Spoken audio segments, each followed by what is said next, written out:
Formula 604X, anti-radiation, part 2. Now, the next day, Professor Fraser was not there when his friend Dr. Nash started his own virtual reality journey. Only his was into the center of the atom. However, he had promised his friend Dr. Nash that he would be there on time for his return. When eventually Professor Fraser entered the so-called Luna Park, he realized that his friend Dr. Nash was already back, and he was having a conversation with an alien. Bizarre, thought Professor Fraser. Nevertheless, Professor Fraser joined them. After a while, the two friends glanced at each other in astonishment as the alien switched from speaking a strange language into English with a strong South American accent. He asked two specific questions. He said, did the Confederates win the American Civil War? And then he also asked, did the General Robert Lee keep control of the Mississippi River at the Battle of Shiloh Hill? Who are you? Asked Professor Fraser. With a twisted face and striking eyeballs, the alien replied, I am Corporal Patrick May from the 2nd Regiment of the Confederate Army. What date is this? Asked Dr. Nash. It is the 14th of June, 1861, replied the alien.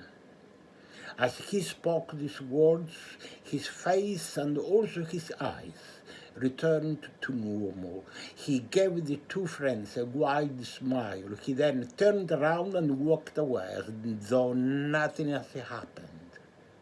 Wow, exclaimed Professor Fraser. How about that?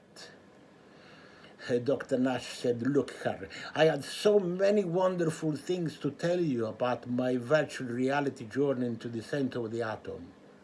However, what just happened is something else.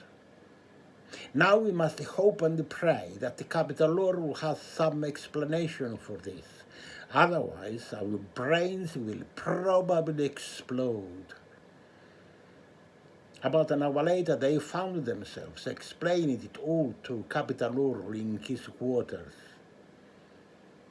Capitoloro said straight away, obviously, Patrick May was a soldier in the American Civil War. But do sit down, my friends, he said. Because you see, what you have just experienced is comparable to someone throwing a pin in the middle of your widest ocean, and then, about 160 years later, someone picking it up. Because you see, Capitoloro went on, Patrick May, you, me, and all people for that matter, we are like shells. Or better still, like vehicles. You know, the ones you call car. Okay, my friends, said Capitoloro, I must admit that I am struggling here to find an example so that you can appreciate and understand what I am trying to tell you. After a short pause, Capitoloro said, okay, let's try this analogy and hope for the best. Let's all imagine that an observer lands on your moon in order to observe your planet. Now, because of the distance, we also must assume that he cannot see anything smaller than a car. So he observes this particular car driving around and around for weeks, months, years. Then, one day he observes this particular car being taken into the Brex yard to be demolished. Now, since he cannot see anything smaller than a car, he must assume that everything with the car will be destroyed. Little does he know that the soul of the driver who was driving that car left the car before being demolished, and in time will enter and drive another one. Did I make myself understood? Asked Capitaloro. Perfectly, replied Dr. Nash. However, how long it would take a soul to enter another body after death? He asked.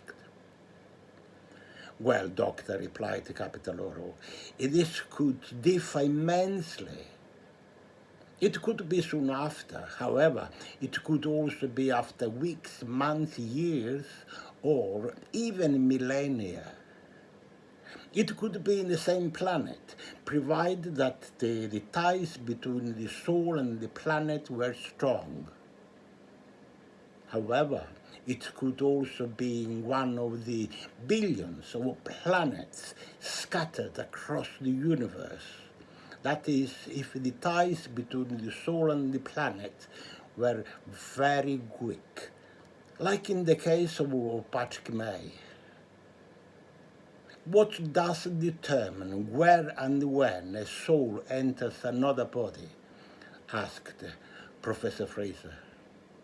Well, Professor, replied Capitaloro, I don't pretend that I know everything.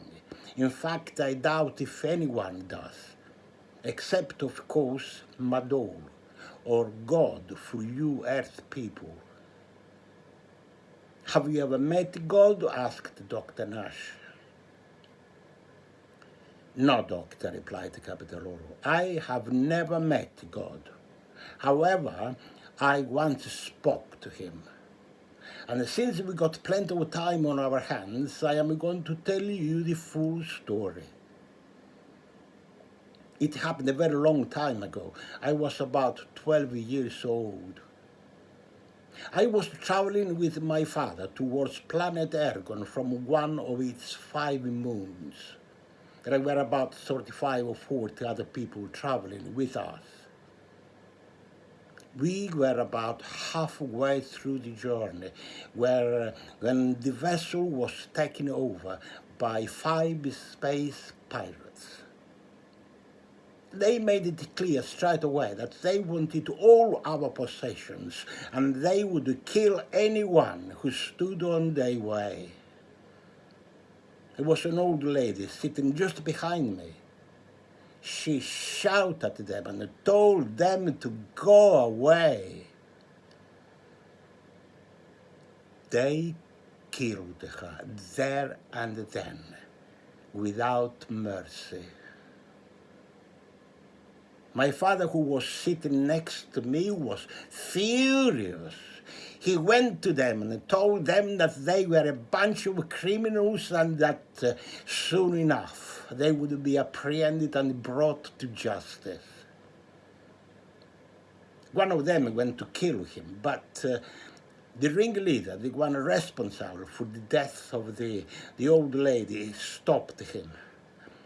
He said, no, not that way. He deserves a slow and painful death for his insolence. So he put this device on my father's head, which was designed to slowly withdraw all the oxygen from his body. I was screaming hysterically. So what did he do? Asked Professor Fraser with a tinge of sarcasm. Did you pray God? No, replied Capitaloro. I did not. At once, I stopped myself from crying. I looked up towards the sky and I said to God, that man adored you all his life. Now he needs your help. So get off your backside and save him.